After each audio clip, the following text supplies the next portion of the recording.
Hello दोस्तों, तो स्वागत है आपका मेरे चैनल पे। और आज मैं नंबर सिस्टम के कुछ क्वेश्चन करेंगे जिसमें हम मतलब प्रीवियस ईयर के क्वेश्चन रहेंगे और वो 8 साल के प्रीवियस के क्वेश्चन 8 साल प्रीवियस ईयर के क्वेश्चन रहेंगे। तो अभी हम देखेंगे कि मतलब कितना मतलब आप अब बताना कि मतलब कितने सवाल आप कर पाते हैं, इसे कमेंट बॉक्स पर लिखना, ठीक है ना।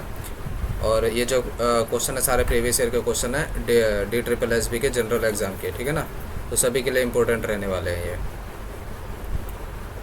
तो मैं कुछ क्वेश्चन ले लेता हूँ यहाँ से।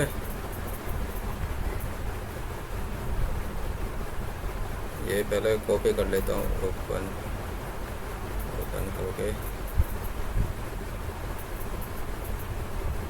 कॉपी,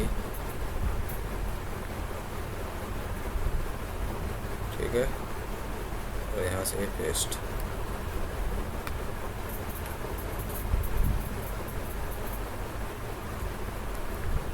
कॉपी होने में कुछ प्रॉब्लम हो रही है, एक बार पहले कॉपी कर लेता हूँ जल्दी से। ओपन विद कॉपी, सेलेक्ट और कॉपी, ठीक है ना। ये कॉपी हो गया है ये क्वेश्चन।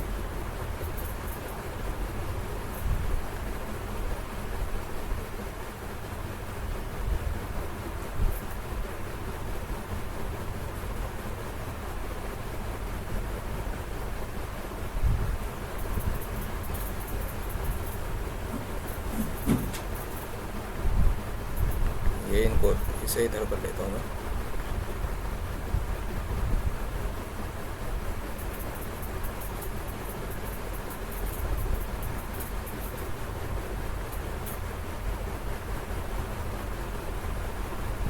शायद अब आपको क्लियर दिखेगा ये।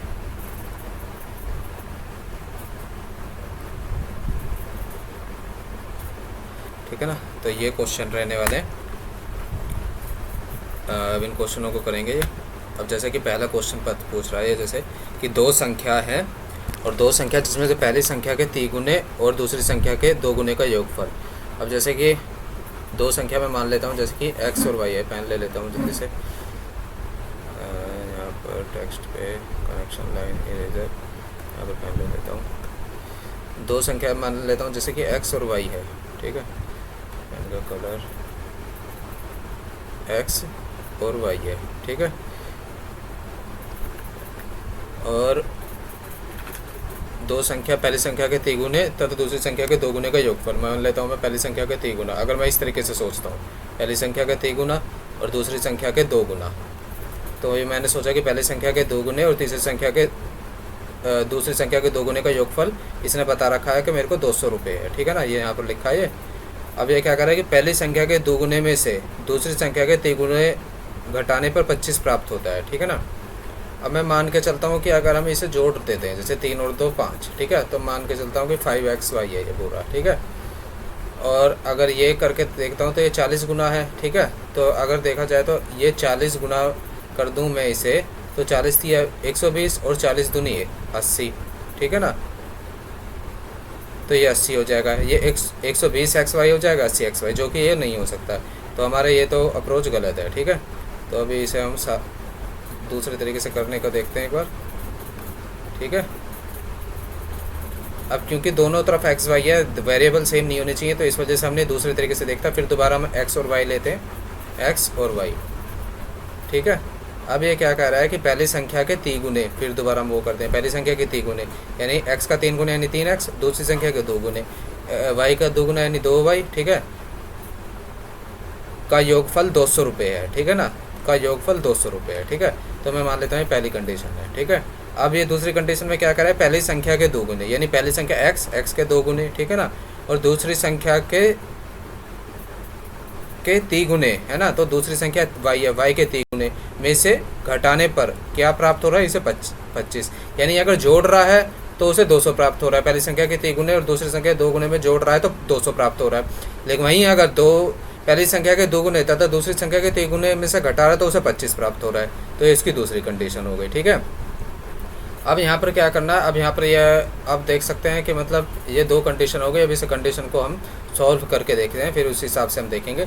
तो ये पहली संख्या, ये दूसरी संख्या। यहाँ पर दो ऐसा हम करेंगे कि ये जो है या तो एक्स एक्स बराबर हो जाए या वाई वाई बराबर हो जाए। तो हम यहाँ पर वाई वाई बराबर कर लेंगे, क्योंकि ये प्लस माइनस में है तो ये आपस में माइनस भी हो जाएंगे, तो माइनस को होकर पूरा कट सकता है, तो हम वाई बराबर करेंगे, ठीक है ना।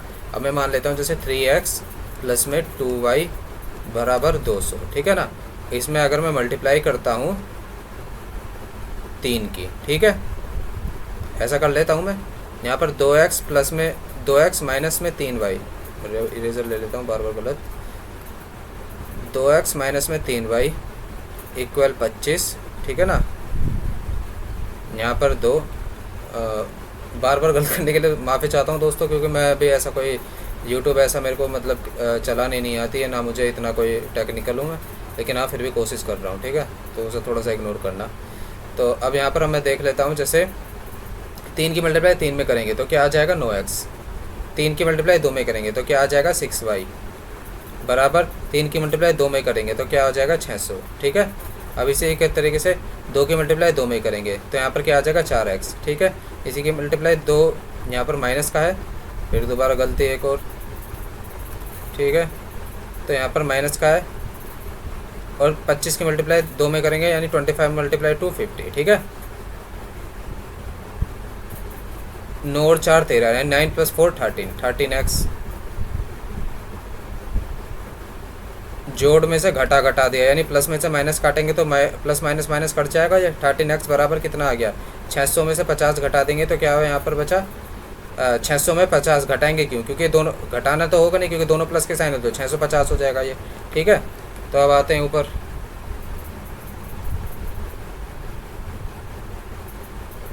थोड़ा सा नीचे खिसका लेता हूँ, ठीक है। अब x बराबर 650 बटे में 13 कर सकता हूँ मैं इसे। यहाँ पर 13, ये क्या हो गया 50 आ गया, ठीक है।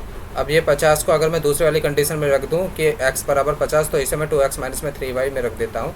2x माइनस में 3y बराबर 25, ठीक है। तो 50 माइनस में 3y बराबर 25, ठीक है। ये इधर क्या है, ये इधर का है, ये इधर का है, ठीक है। 25 और 3y, तो अगर ये जो 25 है और ये 50 है, ठीक है ना, तो ये हमारी कंडीशन आई है। तो अभी हम देख रहे हैं कि अगर यहाँ से हम कंडीशन लाते हैं तो ये 50 और उधर जाएगा 25, तो माइनस हो जाएगा, ठीक है। और ये 3y में से 25 तो जा नहीं सकता, तो मैं ये वाली कंडीशन पर ना लगा के मैं ऊपर वाली कंडीशन पर लगा के देखता हूँ, जो ऊपर वाली थी। अभी देखता हूँ मैं एक बार फिर, यहाँ से थोड़ा सा गलत हो जाएगा इस वजह से। यहाँ पर मैं देखता हूँ, यहाँ पर 3x प्लस में 2y में से 2y बराबर कितना 200 दे रखा था ना, पहले 200 दे रखा है, ठीक है। और यहाँ पर 3 के 5 में मल्टीप्लाई करूँगा 150 प्लस में 2y बराबर 200। 200 में से 150 घटाएंगे, ठीक है ना, 2y इधर रह जाएगा। 200 में से 150 घटाएंगे तो क्या आ जाएगा 150, यानी 50 आ गया। अब यहाँ से काट देंगे तो ये 25 आ जाएगा, तो y बराबर 25 आ गया। तो ये तो x की वैल्यू हमारी कहाँ पर आई थी 50 और y की वैल्यू आ गई थी 25, ठीक है ना। तो ये इस तरीके से क्वेश्चन होगा। और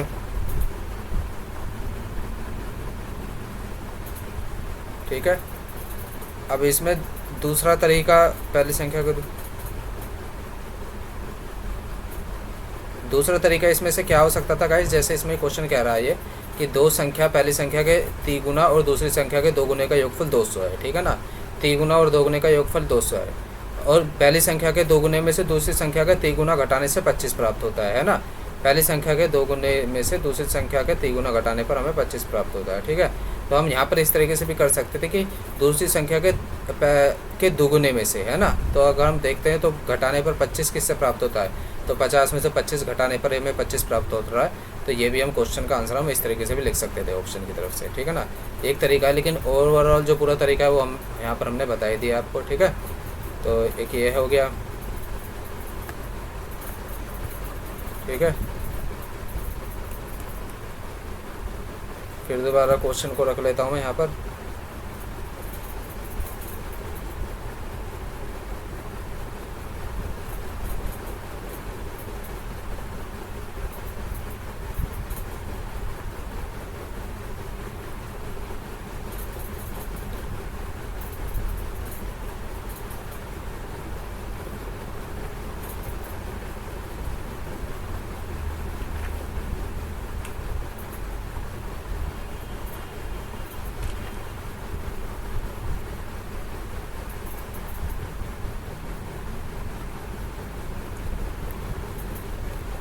अब आते हैं दूसरे क्वेश्चन पे। अब बस क्वेश्चन करेंगे दूसरा नंबर का, क्वेश्चन नंबर 2। जल्दी से पेन ले लेते हैं। Question number 2। अब ये क्या कह रहा है कि इनमें से सबसे छोटी संख्या कौन सी है। अब देखो मैं इसमें आसानी से बता देता हूँ, यहाँ पर क्वेश्चन का आंसर लिखा हुआ भी है 7/12। 7/12 ही सबसे छोटी संख्या है। इसका निकालने का तरीका क्या होता है कि ये 7/12, ये जो न्यूमरेटर है 7 और ये डेनोमिनेटर है 12, ठीक है ना। इसे मैं न्यूमरेटर और इसे डेनोमिनेटर, ठीक है। इसमें से 12 में से 7 घटा देंगे, कितने बचेंगे 5। 5 को 7 से डिवाइड कर दो, ठीक है।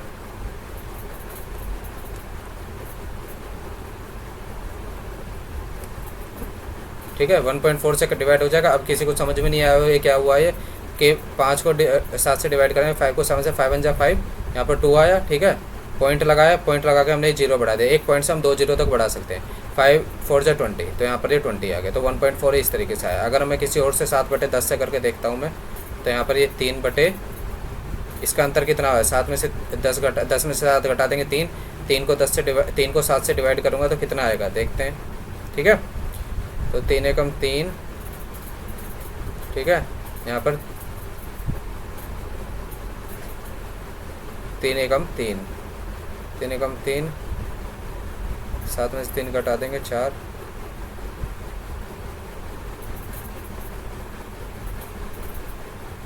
सॉरी कुछ गड़बड़। यहाँ पर 7/10 एक बार करके देखते हैं इसे, कितना अंतर आया, 3 आया है ना, ठीक है। अब यहाँ पर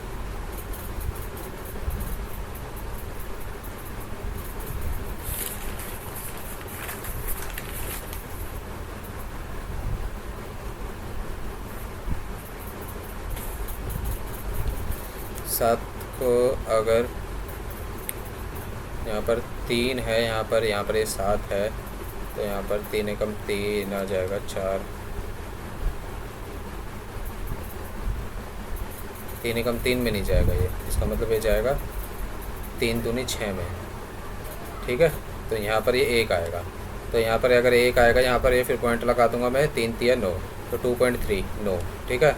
तो ये तो 1.4 से ज़्यादा ही हो गया। फिर दोबारा एक बार देख लेते हैं हम, 7/9 को करके देखता हूँ मैं, है ना। तो ये 2 आ गया, यहाँ पर ये 7 आ गया, 2 3 6, ठीक है। फिर ये पॉइंट लगा के 0 बढ़ा दिए, 2 5 10, ठीक है। तो 3.5 आ गया, यहाँ पर पॉइंट लगा के यहाँ पर 0 बढ़ेगा, वहाँ नहीं, वो गलती से लिखा गया है। और यहाँ पर ये 7/11, यहाँ पर 4 आ गया, ठीक है ना। 7 में से 11 में से 7 घटा देंगे, 4 आ जाएगा। अब 4 को डिवाइड करेंगे किससे, 7 से, ठीक है। तो 4 1 जा 4 पे जाएगा, यहाँ पर 3 बचेगा, पॉइंट लगा दूंगा, यहाँ पर 0 आ गया। 4 7 जा 28 आ जाएगा, ठीक है। यहाँ पर 2 बचेगा। अब क्योंकि एक पॉइंट लगा रखे तो एक 0 और बढ़ा सकता हूँ, 4 5 जा 20, ठीक है। अब आप देख सकते हैं कि 1.7 भी बड़ा है, 3.5, 2.3, और इन सब में छोटा कौन सा है, 1.4। तो 1.4 क्या है, इसमें सबसे छोटी संख्या है। तो ये इस तरीके से होगा, ठीक है। अब ये बाकी क्या मैं मिटो देता हूँ, ठीक है।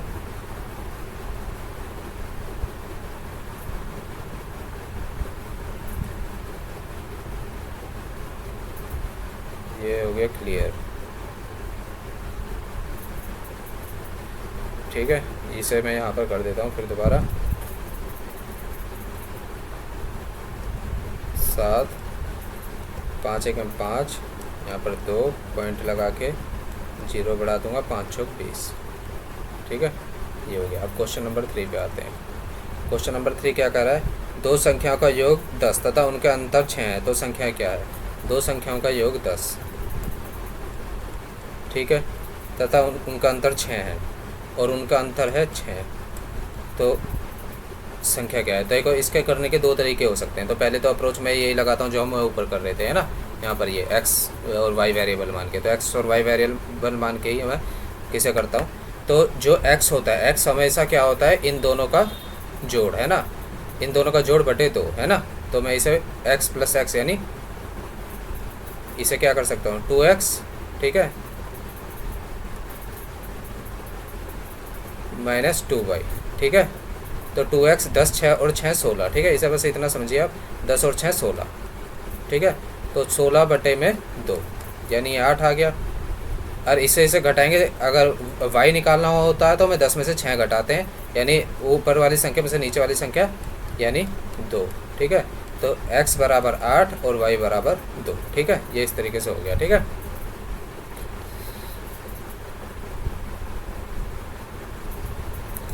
ठीक है, ये इस तरीके से। अगर हमें निकालना है बड़ा,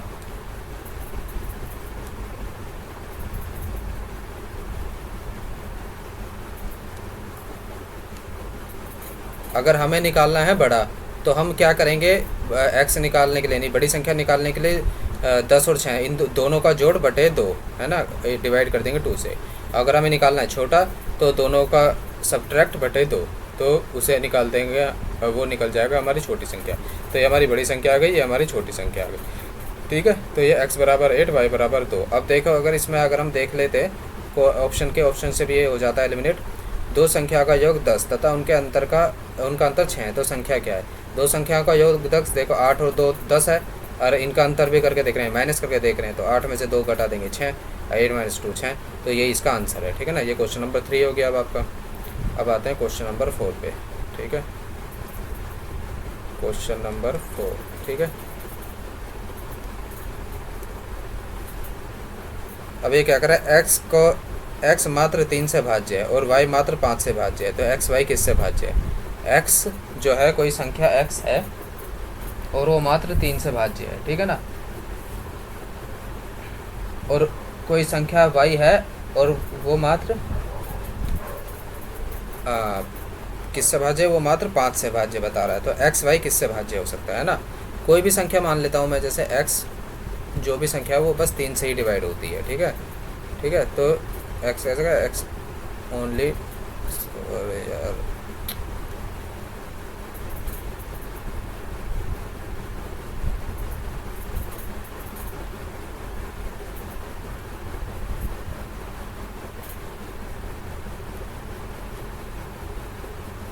ठीक है, अब बस अभी आ रहा हूँ गाइस, थोड़ा सा लैप कंप्यूटर डाउन है अभी बस।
अरे यार,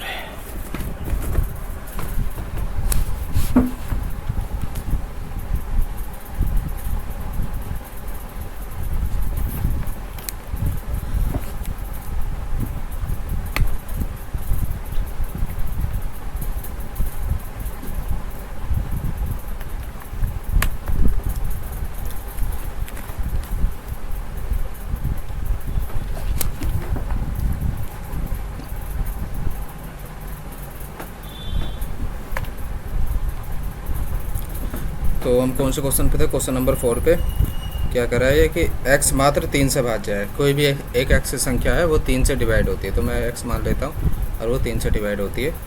और y मात्र 5 से भाज्य है, तो y मान लेता हूँ वो 5 से ही डिवाइड होता है। ठीक है, तो ये क्या कर रहा है? तो एक्स वाई यानी दोनों संख्या एक्स वाई किससे भाज्य हो सकती हैं? अब देखा जाए तो मतलब इन दोनों का हम सिंपल सा ले लेते, क्या एलसीएम ले लेता हूँ मैं। ठीक है, तो ये 15 एलसीएम है। तो एक्स और वाई अगर मैं मान लूँ, है ना, क्योंकि ये एक्स का है और ये वाई का है, तो ये 15 एक्स वाई दोनों एक एलसीएम हो गई, तो ये इसे एक्स वाई में मान सकता हूँ। ठीक है, ठीक है, एक्स वाई। और ये x जो है 3 पंजे 15 यानी 5 से ही भाज्य हो जाएगा, और y है 5 से 15 यानी 3 से ही भाज्य हो जाएगा। ठीक है ना, तो x तो हो जाएगा 5 से, y हो जाएगा 3 से, और एक्स वाई हो जाएगा 15 से, है ना। अब जो 15 से घटेगा वो 3 से भी कट सकता है, 5 से भी कट सकता है। ठीक है, तो अब इस वजह से क्या है, तो एक्स वाई किस किस से भाज्य हो सकता है? एक्स वाई 15 से तो खुद से भाज्य है ही, तो वो 5 से भी है, 3 से भी है, तो 3, 5 और 15, तो ये है। अब एक 5वां क्वेश्चन कह रहा है कि सबसे छोटी अभाज्य संख्या, सबसे छोटी अभाज्य संख्या कौन सी होती है? सबसे छोटी अभाज्य संख्या हमेशा 2 ही होती है। ठीक है ना, 2 सबसे छोटी अभाज्य संख्या होती है। क्वेश्चन नंबर 6 पे आते हैं। 2 संख्याओं का योग 15 और उनका अंतर 3 है। 2 संख्याओं का योग 15 एक्स और वाई लेता हूँ फिर दोबारा, और उनका अंतर 3 बता रहा है। ठीक है ना, और उनका अंतर 3 है। ठीक है, तो वो संख्या क्या है? ठीक है, तो अगर हम इसे ऑप्शन से देखें तो ऑप्शन से भी आसान है करना, कि 2 संख्या का जो योग कौन सा है, जैसे 9 और 6 15, और उनका अंतर 9 और 6 3। ठीक है ना, 9 में से 6 घटा देंगे 3, तो ये ऑप्शन से ही हट जाएगा। लेकिन हम फिर भी जो है कर लेते हैं। हम जैसे कि x को क्या करेंगे, हमने जैसे ऊपर करा कि x का 15 और 3 18, 18 को डिवाइड कर देंगे 2 से, 9 आ जाएगा। और y 15 में से 3 घटा देंगे 12, 12 को डिवाइड कर देंगे 2 से, तो 6 आ जाएगा। तो x बराबर 9 और y बराबर 6। ठीक है ना, तो ये इस तरीके से भी आ जाएगा। अब आ जाते हैं क्वेश्चन नंबर 7 पे। ठीक है, क्वेश्चन नंबर 7 पे क्या करा? क्वेश्चन नंबर 7 का 96 का 3/4, 48 का 2/3 से कितना कम है? यानी 96 का 3/4 का मतलब क्या है? 3/4 इंग्लिश वालों के लिए। ठीक है, और 48 का 2/3 यानी 48 का 2/3 से कितना कम है? ठीक है ना, से कितना कम है, से कितना कम है मतलब 96 कितना 48 कितना कम है 96 का 3/4 कितना कम है 48 के 2/3 से, तो यानी अंतर पूछ रहा है ये, तो अंतर पूछ रहा है यानी माइनस सब्ट्रैक्ट कर दूंगा मैं। अब इसे कर देता हूँ मैं, 4 2 8 4 4 16 16, ठीक है। इसको मल्टीप्लाई करूँगा 24 3 60, 24 दूनी 24 72, और यहाँ पर इसको इससे मल्टीप्लाई करूँगा तो यानी 16 16 दूनी 32, 16 2 32, घटा दूंगा क्या आ जाएगा 40, तो ये 40 आंसर आ गया, ठीक है। क्वेश्चन नंबर 8 पे आते हैं। क्वेश्चन नंबर 8,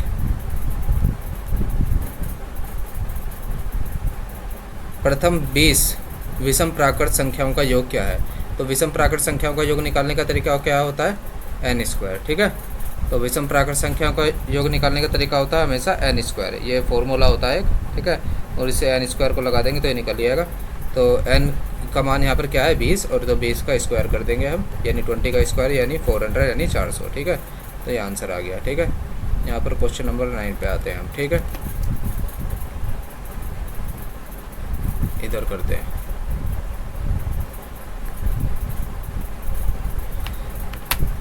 क्वेश्चन नंबर 9 क्या कह रहा है? जब 9 को 5 से विभाजित किया जाता है तो शेषफल 2 प्राप्त होता है, ठीक है। जब 9 को 5 से विभाजित किया जाता है तो शेषफल 2 प्राप्त होता है। ऐसे जब 9 को, 9वां क्वेश्चन, 9 को नहीं, जब n को 5 से विभाजित किया जाता है तो शेषफल 2 प्राप्त होता है। यदि n² को 5 से विभाजित किया जाए, है ना, तो क्या प्राप्त होगा? तो शेषफल क्या प्राप्त होगा? n² को 5 से विभाजित किया जाए तो शेषफल क्या प्राप्त होगा, ठीक है। तो अगर हम मैं अगर देखूं इस क्वेश्चन को, ठीक है, तो अगर मैं इस क्वेश्चन को देखूं तो मैं ऐसा कौन सी संख्या हो सकती है कि जो मेरे को यहाँ पर n कोई ऐसी संख्या है, यहाँ पर मैं बताता हूँ जैसे क्या है यहाँ पर, ये क्या हो रहा है, जैसे कोई n है और n एक ऐसी संख्या है जिसे हम 5 से डिवाइड कर रहे हैं ना, तो वो रिमाइंडर 2 दे रही है, रिमाइंडर 2 दे रही है, ठीक है। लेकिन क्या है, यदि n² को 5 से विभाजित करेंगे तो क्या आएगा, ठीक है। n² को 5 से विभाजित करेंगे तो क्या आएगा, ठीक है ना। तो रिमाइंडर 2 हमेशा किस केस में आ सकता है, ठीक है। तो रिमाइंडर 2 उस केस में आ सकता है जिसमें ये जो n है वो 7 हो। और ये हम इस तरीके से भी निकाल सकते हैं कि जो भी जिससे हम डिवाइड कर रहे हैं, है ना, यानी इंग्लिश में शायद डिवीज़र बोलते हैं, ठीक है, जो भी डिवीज़र है उसमें हम रिमाइंडर जोड़ देंगे तो वो n संख्या आएगी, ठीक है ना। तो मैम देखो जो 7 है वो भी समझाता हूँ, जैसे 7 को अगर 5 से डिवाइड करूँगा तो यहाँ पर 2, 7 को 5 से भाग देने पर 2, तो यानी रिमाइंडर 2 आ रहा है ना ये, ठीक है। तो यानी वो संख्या क्या है, वो संख्या 7 ही है। अब ये 7 ये n का मान है, ठीक है। अब ये क्या कह रहा है कि यदि n² को 5 से विभाजित किया जाता है, ये n², 7 के स्क्वायर को 5 से विभाजित करें, 7 का स्क्वायर क्या हो गया 49, और इसको 5 से विभाजित करूँगा 5 9 45, 5 नहीं 45, बचा 4 यानी 4 बचा, 4 रिमाइंडर आ गया, ठीक है। क्वेश्चन नंबर 10 पे आते हैं। वह सबसे छोटी संख्या कौन सी है जिसे 42 और 54 से विभाजित करने पर क्रमशः 34 और 46 शेषफल रहता है, ठीक है ना। ये इंग्लिश वालों के लिए बता देता हूँ। The smallest number from which 42 and divide by 42 and 54 gives the reminder of 34 and 46, ठीक है ना। तो 42 एंड 24 से डिवाइड करने पर 34 और 46 रिमाइंडर प्राप्त होता है। तो वह सबसे छोटी संख्या कौन सी है, ठीक है। तो 42 और 54, ठीक। तो इसका क्या करेंगे हम इन क्वेश्चन के लिए कि मतलब हमेशा 42 और 54 से विभाजित करने पर क्रमशः 34 और 46 शेषफल प्राप्त होता है। तो वह छोटी से छोटी संख्या कौन सी है? इसका क्वेश्चन ऐसा होता है हमेशा 42 में से 34 घटा देते हैं 8, ठीक है। 54 में से 46 घटा देंगे 8, है ना। तो ये क्या कह रहा है 34 एवं 46 शेषफल प्राप्त होता है, ठीक है ना। तो ये हमारा इनका अंतर सेम कितना आ रहा है, मतलब 8 ही आ रहा है, ठीक है। तो अब हमें वह संख्या बतानी है, ठीक है। तो अब हम इसका क्या कर लेंगे है,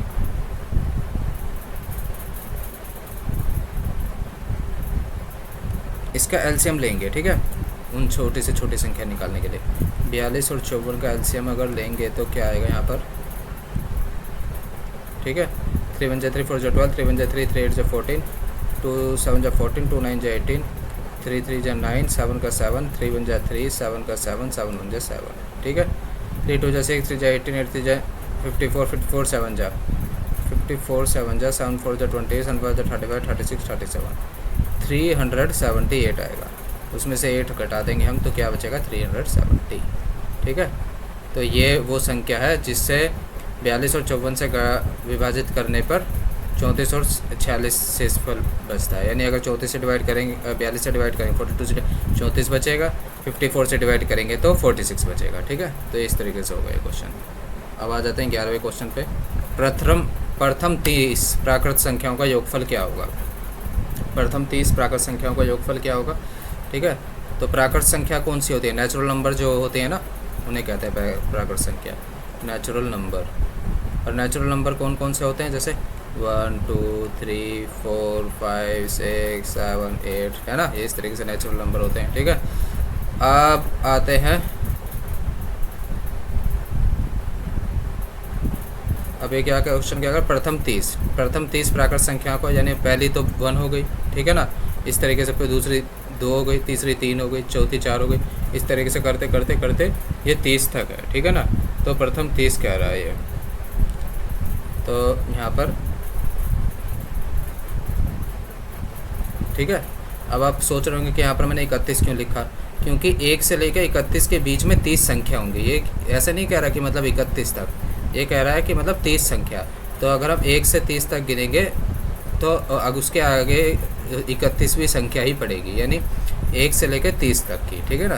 तो इस वजह से मैं यहाँ पर 31 मतलब 31 लिखा है। नहीं तो आप इस तरीके से भी कर सकते हैं कि इसे 30 ही कर दीजिए, कोई बात नहीं, है ना। कि 1 से लेकर 30 तक। अभी तो इसका जो फॉर्मूला जो होता है, ठीक है, तो उसका ये होता है n प्लस में 1, ठीक है। और यहाँ पर n क्या रहता है, n को मैं बता देता हूँ आपको क्या रहता है। ये n जो रहता है मतलब वो टोटल संख्या। तो टोटल संख्या मतलब क्या, कि टोटल संख्या हमारी क्या इतनी है 30, ठीक है ना। और फिर दोबारा n टोटल संख्या प्लस 1 यानी 31, ठीक है ना। 30 गुणा 31 बटे में 2, ठीक है, 2 बटे में 2।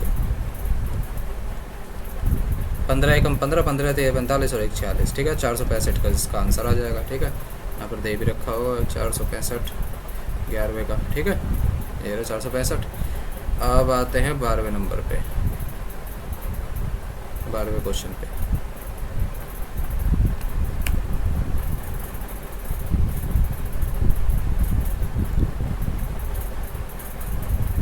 ऐसी अधिकतम संख्या कौन सी है जिसे 590, 908, 1014 से भाग देने पर समान शेष बचे, ठीक है ना। 590 ये जो अधिकतम संख्या वाला आता है, तो इसमें हमेशा HCF करना होता है, ठीक है, ये याद रखिएगा। 908, 1014। और एलसीएम करने का सबसे आसान तरीका क्या है, इन दोनों का अंतर ले लो, ठीक है। अब मैं मान लेता हूँ 1014 है, इसमें से 908 घटा लेता हूँ मैं। 14 में से 8 घटा देंगे 6, यहाँ पर 1, ठीक है। 8 से 14, ठीक है, तो 106 बचेगा, ठीक है। अब 908 में से 590 घटा लेता हूँ, 8 में से 5 घटा देंगे 3। तो इसको और इसको घटाने पर तो आ रहा है 318, और इसको घटाने पर आ रहा है 106। अब मैं देख सकता हूँ कि 106 318 से डिवाइड है, ठीक है ना। अब यहाँ पर भी देखो, आपको देख रहा है ऑप्शन में 106 आ रहा है, यहाँ पर ये रहा, ठीक है, और यहाँ पर भी 106 आ रहा है, ठीक है। और 106 जो है वो 318 को डिवाइड भी कर रहा है, ठीक। तो इसका आंसर क्या हो जाएगा, वो संख्या 106 ही हो जाएगी, ठीक है ना। और नहीं तो आप यहाँ से फिर दोबारा HCF निकाल सकते हैं। यहाँ पर 318 कर लीजिए, 106 106 3 4 3 6 18 1 318, ठीक है ना। तो ये 106 आ जाएगा, इस तरीके से होगा ये। अब आते हैं 12वें क्वेश्चन पे।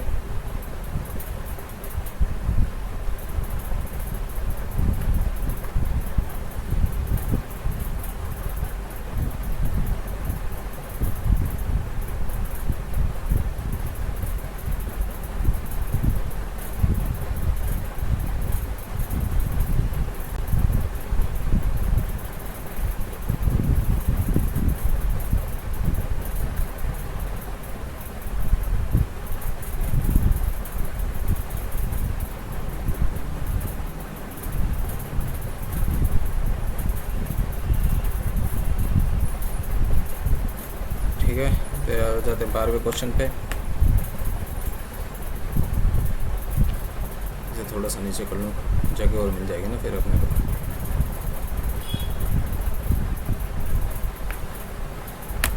12th क्वेश्चन पे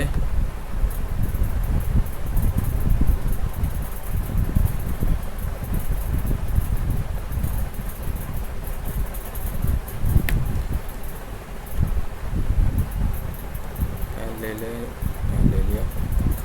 क्वेश्चन नंबर 12, ऐसी अधिकतम, ये तो हो गया। क्वेश्चन नंबर 13 पे आना आप।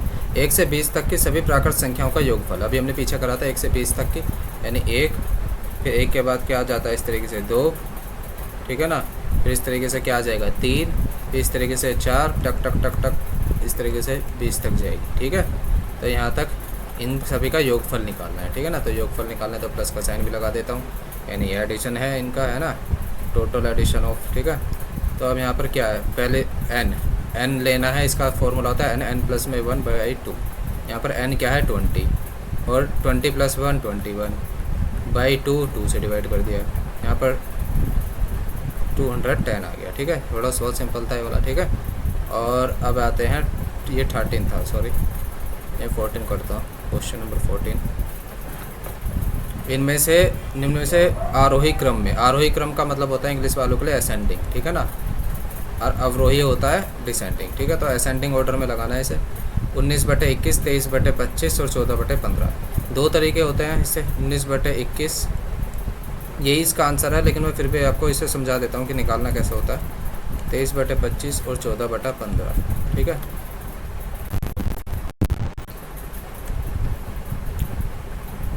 इसका अंतर ले लीजिए 2, इसका अंतर ले लीजिए 2, इसका अंतर ले लीजिए 2। अब जहाँ पर अंतर समान होता है ना, तो वहाँ पर क्या करते हैं कि वहाँ पर जो जिस हिसाब से लग रही है ऊपर न्यूमरेटर, यानी अंश को देखते हुए अंश को देखते हैं और उसी के हिसाब से लगा देते हैं, ठीक है ना। अब हम नीचे से हमें कोई मतलब नहीं, अगर अंतर समान आ रहा है तो। अब यहाँ पर अंतर समान आ रहा है, यानी डिफरेंस समान आ रहा है, 2 2 2 आ रहा है, तो अब हम इसे देखेंगे। तो इसमें सबसे छोटा कौन सा है, यही वाला है,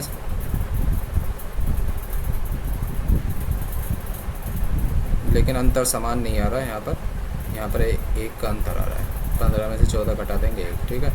तो अब हमें यहाँ पर करना पड़ेगा, ठीक है। अब क्या करना पड़ेगा, यहाँ पर ये 2 है, ये 2 है, ये 2 है, तो सभी को मेरे को 2 बनाना पड़ेगा, ठीक है ना। तो यहाँ अगर इसके आगे 2 2 1 कैल्शियम लूँगा तो मैं 2 2 1, ठीक है।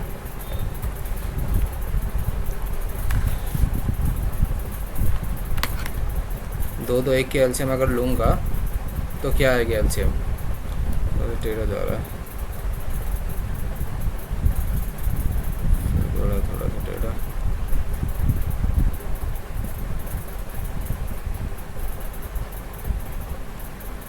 2 2 1 की 2 1 कम 2, 2 1 कम 2, 1 का 1 आ गया और 1, ठीक है ना। तो एलसीएम क्या आ गई हमने देख लिया, एलसीएम आ गई हमारे पास 2, ठीक है। एलसीएम आ गई 2, ठीक है।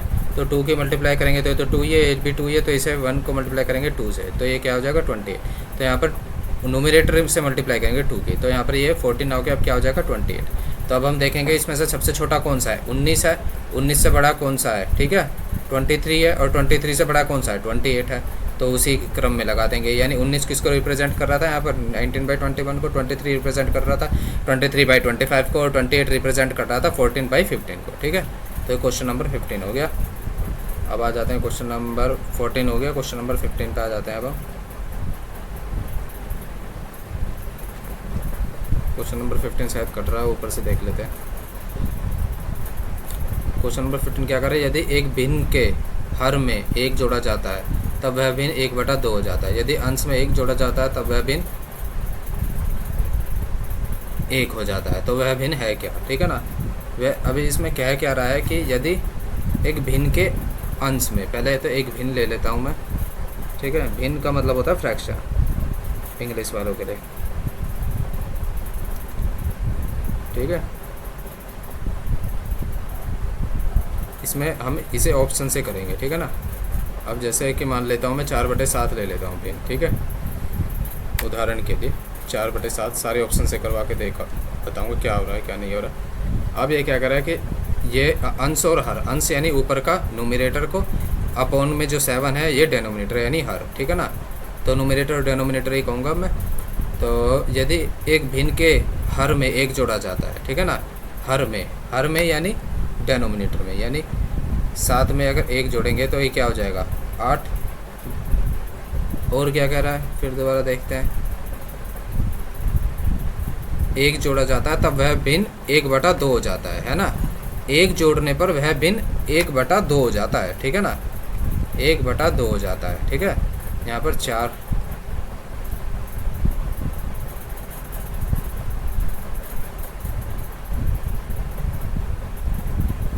यदि एक भिन्न के हर में एक जोड़ा जाता है तब वह भिन्न 1/2 हो जाता है, ठीक है। और अंश में एक जोड़ा जाता है तब वह भिन्न 1 हो जाता है, ठीक है। और अंश में एक जोड़ा जाता है तो वह भिन्न 1 हो जाता है। अंश में भी एक जोड़ रहा है तो वह भिन्न 1 हो जाएगा, ठीक है। अब मैं यहाँ पर देख रहा हूँ कि अगर हर में मैं एक जोड़ रहा हूँ तो 1/2 तो हो रहा है, यानी पहली कंडीशन तो सेटिस्फाई हो रही है। लेकिन अगर अंश में मैं एक जोड़ रहा हूँ तो ये बदल के क्या हो जा रहा है 5/8 हो जा रहा है ना। और 8 से 8 करके ये 1 तो सेटिस्फाई नहीं हो रहा, तो यानी ये हमारा पहले वाला आंसर हो नहीं सकता, तो इसे काट देते हैं, ठीक है। अब दूसरा वाला ऑप्शन लेके देखते हैं, ठीक है। दूसरे वाले ऑप्शन में 5/9 है, 5/9। यदि एक भिन्न के अंश में, ठीक है, यदि एक भिन्न के अंश में क्या जोड़ने के लिए कह रहा था, फिर दोबारा देखते हैं, समझेंगे आराम से। यदि एक भिन्न के हर में एक जोड़ा जाता है तब वह भिन्न 1/2 हो जाता है। पहली कंडीशन तो ये है, हर में एक जोड़ा जाता है। तो यदि इसके हर में यानी न्यूमरेटर में एक जोड़ूंगा तो ये 10 हो जाएगा, और ऊपर 5 का 5 ही है, ठीक है ना। तो 1/2 हो जाए, यानी पहली कंडीशन इसमें भी सेटिस्फाई हो रही है, ठीक है ना। लेकिन अंश में एक जोड़ा जाएगा तो, है ना, यदि अंश में भी एक जोड़ा जाएगा तो 5 में अगर एक जोड़ूंगा तो ये 6, और ये 6/10, ये 3/5 हो रहा है, ये जो कि 1 के बराबर नहीं है। तो ये वाली कंडीशन सेटिस्फाइड नहीं हो रही, ठीक है ना। तो ये वाला भी नहीं होगा, तो ये वाली अभी ऑप्शन गलत है हमारा, ठीक है ना। अब हम सीधे आ जाते हैं अपना जो सही वाला आंसर है, ठीक है। सही वाला आंसर जैसे 2/3 है, ठीक है ना। ये आ जाते हैं 2/3, पेन ले लिया, 2/3। अगर इसमें हम एक जोड़ें यानी हर में एक जोड़ते हैं, ठीक है, तो ये क्या हो जाएगा 2/4, ठीक है। इसी तरीके से हम अंश में भी एक जोड़ते हैं, ठीक है ना, और ये 3 का 3 ही रहा, ठीक है ना। तो ये 3/3, ठीक है। अगर हर में हमने यानी न्यूमरेटर में हमने एक जोड़ा तो ये क्या 1/2, यानी कंडीशन सेटिस्फाई हो रही है। और अगर हमने अंश में एक जोड़ा तो 3/3, ये 1 आ रहा है, यानी ये भी कंडीशन सेटिस्फाई हो रही है। तो इसका मतलब आंसर कौन सा हमारा, थर्ड वाला, ठीक है ना। अब आते हैं 16 नंबर पे, तो 2/3 ही है, ठीक है ना। इसे ऑप्शन से भी मतलब इसी में कर देते कि अगर हम इसमें कहने का मतलब हर में एक जोड़ रहे हैं तो 3 1 और 1 4, 2/4 यानी 1/2, और अंश में एक जोड़ रहे हैं यानी 3/3 यानी 1, ऐसे भी कर देते हैं आपसे। 2 से 42 के प्राकृतिक सम संख्याओं का योग बताइए। 2 से 42 तक प्राकृतिक सम संख्याओं का योग बताने के लिए कह रहा है, ठीक है ना। तो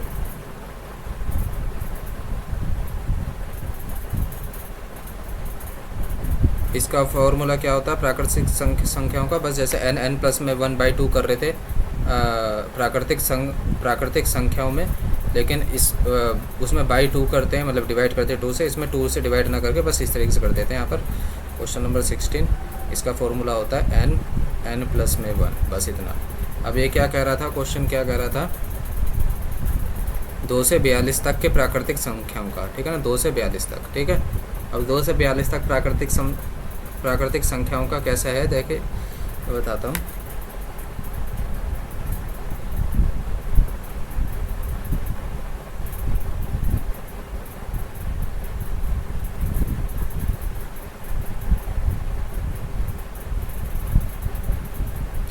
दो से 42 तक, ठीक है ना। यहाँ पर n यानी 21, 2 से 42 तक, जिसके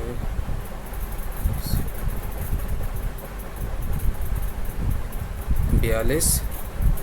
अब हम अगर हम सोचें, अगर हम सही से सोचें, ठीक है ना, तो 42 है, 2 से 42 तक, ठीक है ना, 2 से 42 तक, यानी इसमें 2 से 42 तक हर वो संख्या रही होगी जो ओड भी है, जो इवन भी है, ठीक है ना। लेकिन इसमें क्वेश्चन में पूछा क्या है, क्वेश्चन में पूछा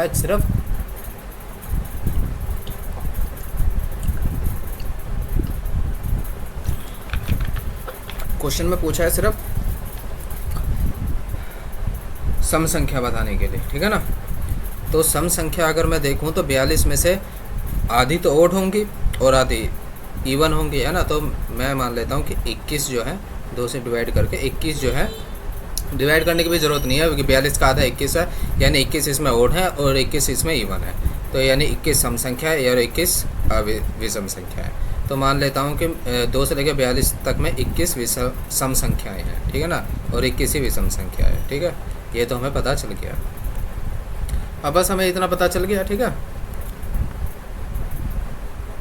तो अब यहाँ पर आते हैं हम, ये जैसे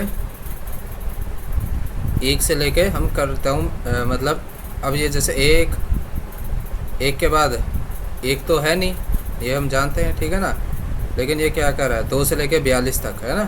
क्वेश्चन 2 से लेके 42 तक कह रहा है ना, 2 से 42 तक कह रहा है ना। तो क्वेश्चन तो 2 से हम लेके चलेंगे, तो 2 के बाद दूसरी सम संख्या क्या होगी, 4 होगी, 4 के बाद क्या, 6, फिर 8, ऐसे ऐसे करते हुए, ठीक है। फिर ये जाएगी इस तरीके से,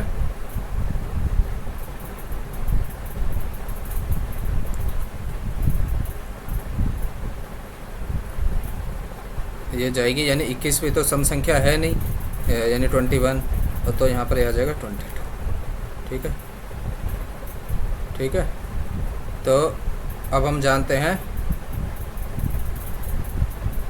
सम संख्या टोटल कितनी है, 21, ठीक है। और वैसे अगर हम देखा जाए तो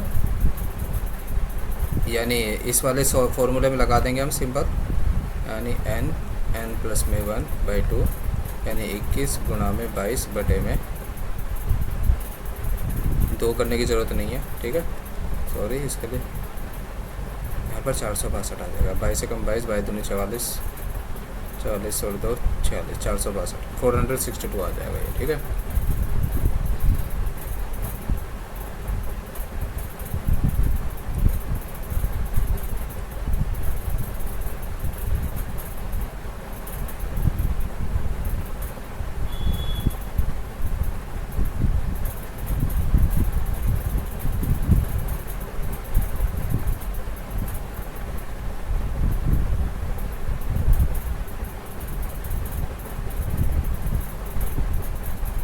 अब आते हैं क्वेश्चन नंबर 17 पे, ठीक है। क्वेश्चन नंबर 17,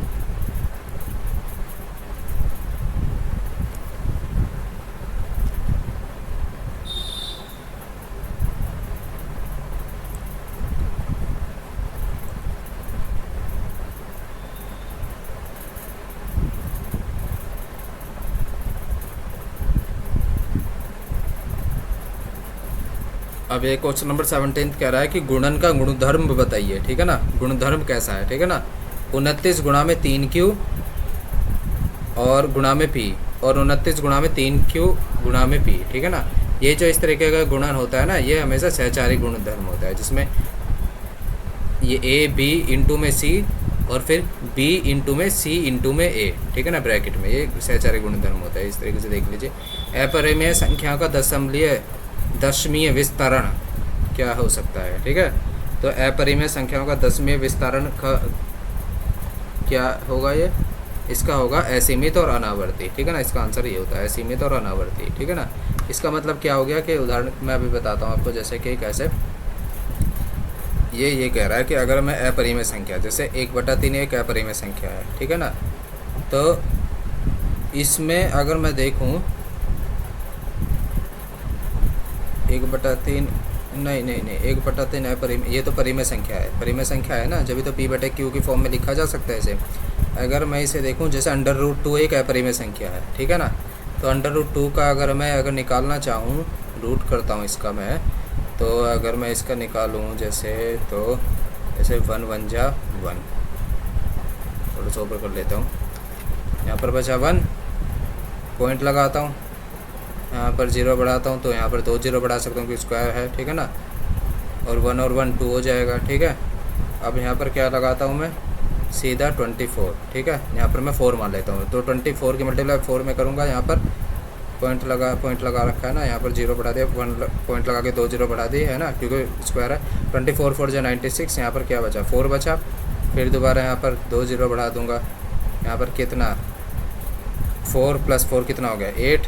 अब यहाँ पर किसकी मल्टीप्लाई कर दूँ, मैं सोच रहा जैसे यहाँ पर 3 की मल्टीप्लाई करूँगा तो ज़्यादा हो जाएगा। 283, 3 3 जा 9, 3 8 जा 24, 3 2 जा 6 7 8, तो ये तो ज़्यादा हो जाएगा, ठीक है। तो यहाँ पर मैं 281 1 से मल्टीप्लाई करता हूँ। 281 यहाँ पर 1 लेता हूँ और यहाँ पर भी 1 से मल्टीप्लाई करता हूँ। जो हम लास्ट में संख्या लेते हैं उसी से मल्टीप्लाई करनी होती है। 281, 10 में से 1 घटा दिए 9, और यहाँ पर बचे 9, 9 में से 8 घटा देंगे 1, और यहाँ पर 119, ठीक है।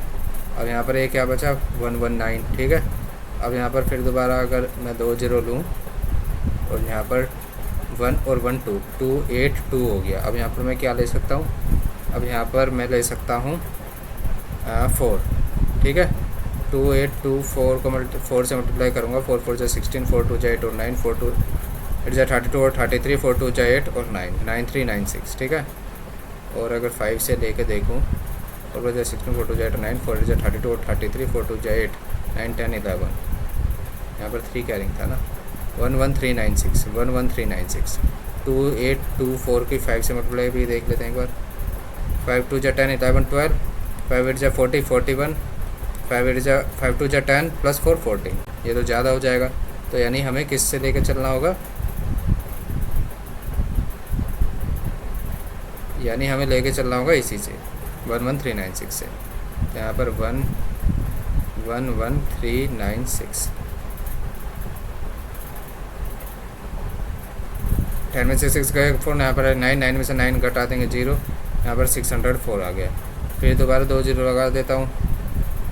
4 + 3 कितना हो गया, 72827, ठीक है ना। अब यहाँ पर मैं किससे मल्टीप्लाई करूँ, अब मैं अगर यहाँ से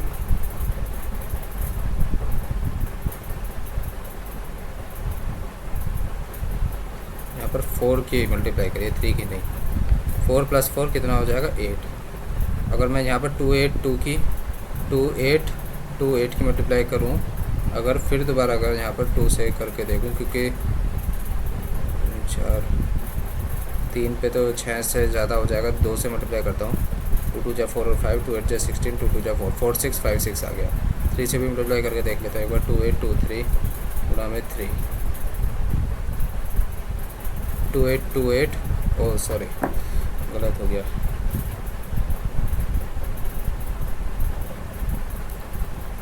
2828 की मल्टीप्लाई 2 2 2 जा 4, 2 8 जा 16, 2 2 जा 4 और 5, 2 8 जा 16, 2 2 जा 4 8 5 5 6 5 6 4, ठीक है ना। ये आ रहा है 28283, 3 3 जा 9, 3 8 जा 24, 3 2 जा 6 7 8, 3 8 जा 24, 3 2 जा 6 7 8 6 4, ये तो ज़्यादा आ रहा है, तो हमें 2 पे ही लेके चलना पड़ेगा, ठीक है ना। तो रेबड़ ले लेते हैं जल्दी से, जल्दी कर लेते हैं। ओह सॉरी, तो ये आ रहा है अभी तक हमारा, ठीक है। अभी आपको समझ में आ जाएगा कि क्या हो रहा है यहाँ पर। 5 6 3 6 4, ठीक है ना। अब यहाँ पर हमने किससे मल्टीप्लाई करी, 2868282 की मल्टीप्लाई 2 से। अब हम देखेंगे यहाँ पर, देखिए यहाँ पर जैसे यहाँ पर रिपीटिशन हो रही है, लेकिन जो रिपीटिशन हो रही है ना वो सेम नंबर नहीं है। जैसे 1 के बाद 4 आया, 4 के बाद फिर 1 आया, 1 के बाद 4 आया, लेकिन अब के यहाँ पर 2 आया। इस तरीके से यहाँ पर फिर दोबारा 4 आ सकता है, यहाँ पर 3 आ सकता है, ऐसे ये चलता रहता है। तो ये अनावृत्ति मतलब जो रिपीट ना हो। तो ये इस तरीके का क्वेश्चन पूछ रहा था, तो ठीक है।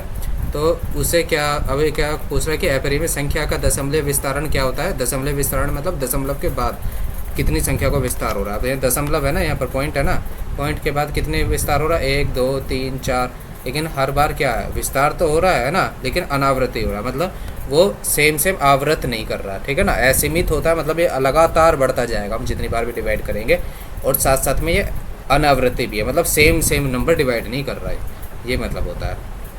समझ में आ गया होगा आपको। इसे मैं मिटो देता हूँ, ठीक है, और इसे मैं रहने देता हूँ ऐसे ताकि आपको समझ में रहे। अब आते हैं क्वेश्चन नंबर 18 पे। दो परिमेय संख्याओं का योगफल क्या होता है, ठीक है। दो परिमेय संख्याओं का योगफल क्या होता है, ठीक है। अब यहाँ पर अपरिमेय संख्या का पूछ रहा है ना ये, तो इसे मैं यहाँ पर कर लेता हूँ क्वेश्चन नंबर 19 को। ध्यान लो, क्वेश्चन नंबर 19।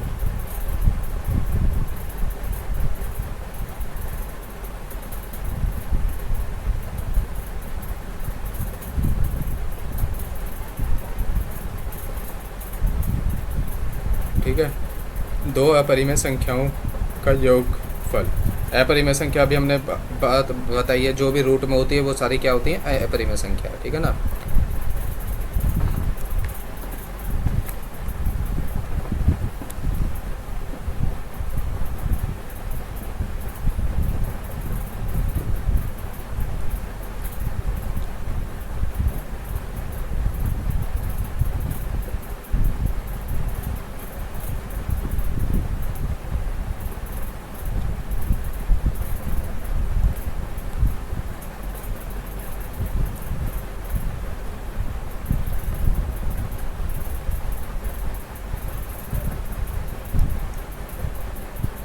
तो इसका आंसर क्या होता है, इसे आप ऐसे ही रट लीजिए कि दो अपरिमेय संख्याओं का योगफल क्या होता है, वास्तविक होता है, मतलब रियल नंबर बनता है, ठीक है ना।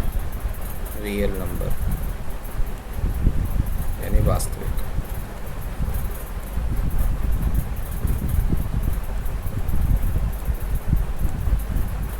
और ये क्वेश्चन पूछा गया है DSB DSSSB TGT में, ठीक है ना।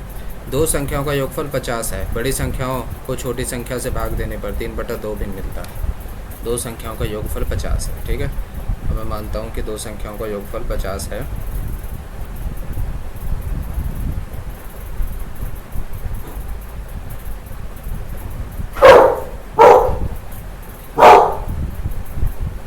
बड़ी संख्या को छोटी संख्या से भाग देने पर 3/2 भिन्न मिलता है। दो संख्याओं का योगफल 50 है।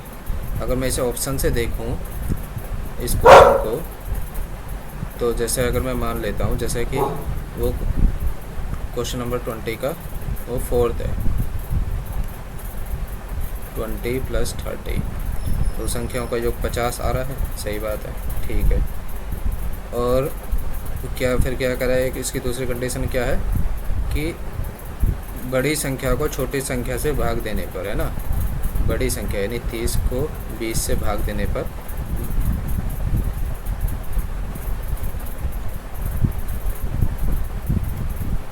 यानी 30 को 20 से भाग देने पर 3/2 शेषफल बचता है, यानी 0 से 0 कट गया, 3/2 भी आ रहा है। तो यानी क्वेश्चन ये ऑप्शन नंबर 4 ही है जो फॉलो कर रहा है, ठीक है, ये हो जाएगा।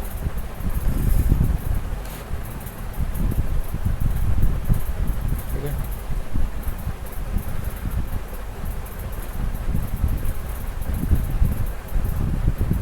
और